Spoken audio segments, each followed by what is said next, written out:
Hare Krishna. We continue reading from Teachings of Queen Kunti.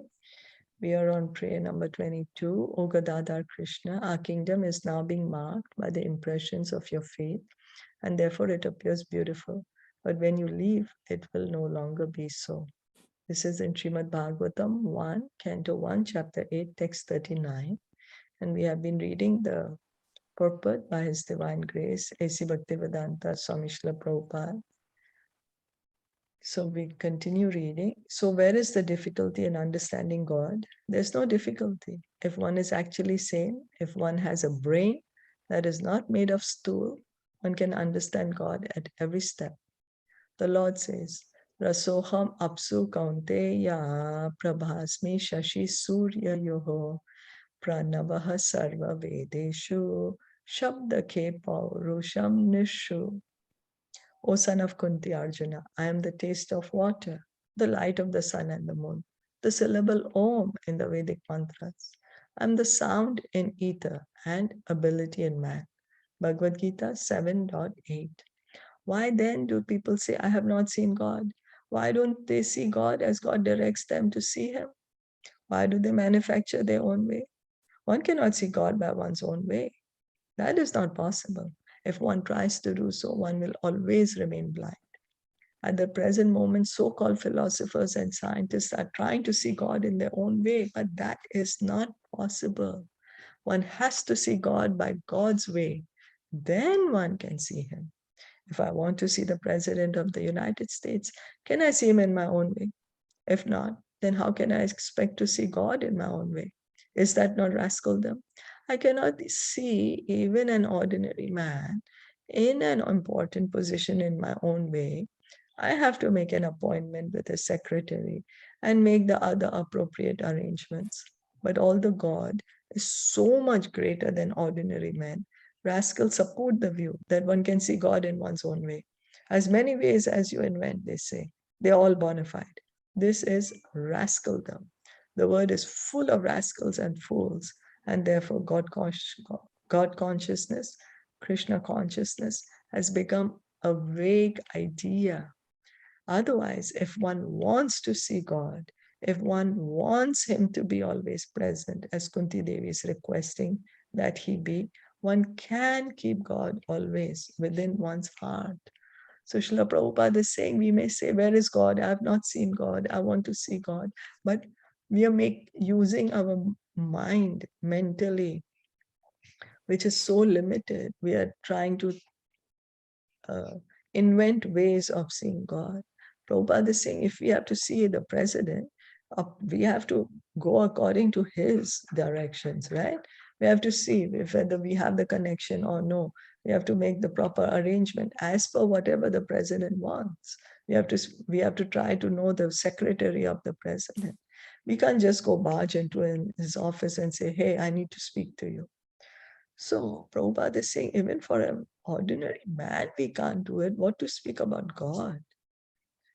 So we should try to see God, and God is telling us to see Him. God is saying, I'm the taste of water. I am the light of the sun and moon.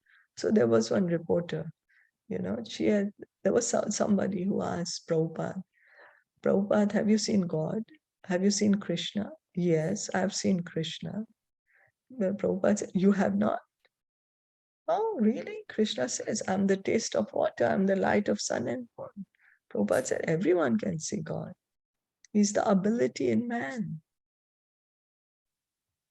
Yeah, so we are trying to think that we can see God in our own way, but we have to understand God as He is telling us to understand. And in this way, we can always be together with God. Our mind can be fixed on Him. He's teaching because the light of the sun and moon, we are seeing it every day. At every moment we can see it. So, water, how many times a day we drink water? Sound in ether, all the sound that we are hearing. Krishna is saying, I'm the sound in ether. And He's also saying, I'm the ability in man. When we see something extraordinary ability or any ability, He's saying, that's me. We simply have to apply our mind and senses in Krishna consciousness as done by Maharaj Ambarish. Save mana Krishna padaravindayor vachamsi vaikunta gunanuvarnane. Bhagavatam, Canto 9, Chapter 4, Text 18. First, we must fix our minds on the lotus feet of Krishna, for the mind is the center of all sensory activities. If the mind were absent, in spite of having eyes, we could not see. And in spite of having ears, we could not hear. Therefore, the mind is considered the 11th sense. There are 10 senses, 5 working senses and 5 knowledge acquiring senses. And the center of the senses is the mind. So the mind is called the 11th sense. The mind is the one that's controlling all the other senses. And so with this mind, we need to fix this mind on the lotus feet of Krishna, following in the footsteps of Maharaj Ambarish. That's what Bhagavatam is telling us. Canto 9, Chapter 4, Text 18. Maharaj Ambarish, first he fixed his mind on Krishna, and then automatically all his senses were engaged in serving Krishna. Bhagavad Gita 3:42, Krishna says, Indriyani parani ahur, indrebhya param manaha, manasyastu para buddhir, yo buddhe paratastu saha. In this verse, Krishna explains that although we consider the senses to be very prominent, beyond the senses is something superior, the mind. Beyond the mind is the intelligence, and beyond the intelligence is the soul. So we are always thinking, oh, my eyes want to see this, my tongue wants to taste, I want to eat this, oh, I want to go here and eat this, oh, this was so tasty. Mostly it's our tongue. Oh, I want to speak this, I really want to speak it. And that's what we think we are. But above these senses is our mind. With our mind, we can control the senses. Let me not degrade myself with my mind. And how can we control the mind? Is with our intelligence. Let me use my mind in a way to think of Krishna. And higher than the intelligence is the self. That's the soul. That's the soul. How can we appreciate the existence of the soul if we cannot understand even the psychological movements of the mind? Beyond the mind is the intelligence. And by speculation, one can at the most approach the intellectual platform. But to understand the soul and God, one must go beyond the intellectual platform.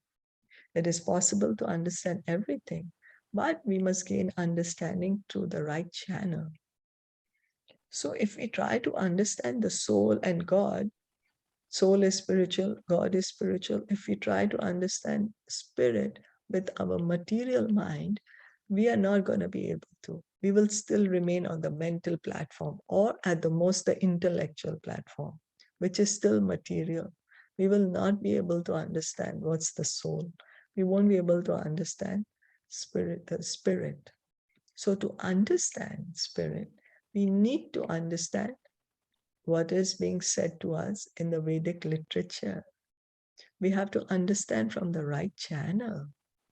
Tad Vijnanartham Sagurum Eva Bikachet Samitpani Shrotriyam Brahmanishtam. If one is actually serious about understanding supernatural, transcendental subject matters, one must approach a bona fide spiritual master. Mundaka Upanishad 1.2.12. So Mundaka Upanishad is saying, if we really want to understand spiritual, transcendental subject matter, spiritual life, what is spirit, who is God, what's the soul, if we really want to understand it, then we need to approach who? A bona fide spiritual master. Not anyone so-called spiritual master, but a bona fide spiritual master means one who's coming in the disciplic succession, one who's coming in the parampara system. And then by hearing from him, then we can understand, we can begin to approach, begin to understand the mystery of the soul and about the identity of God, of the absolute truth. Is that okay? Yes. So hearing is so important, hearing from the right source. That's what we've been hearing in the disciplic succession. It can help us to understand the spiritual transcendental subject matter, which is beyond our intelligence, beyond our mind. Is that all right? Yeah. So that means that what we are hearing now, that is spiritual, because that is coming in a parampara. That's Right? right. That's right. We are hearing from, right now we are hearing from Srimad Bhagavatam. Bhagavatam. Yes. Yes, this is devotional service. This is devotional service, hearing about the Supreme Lord, hearing from Bhagavatam. This is devotional service.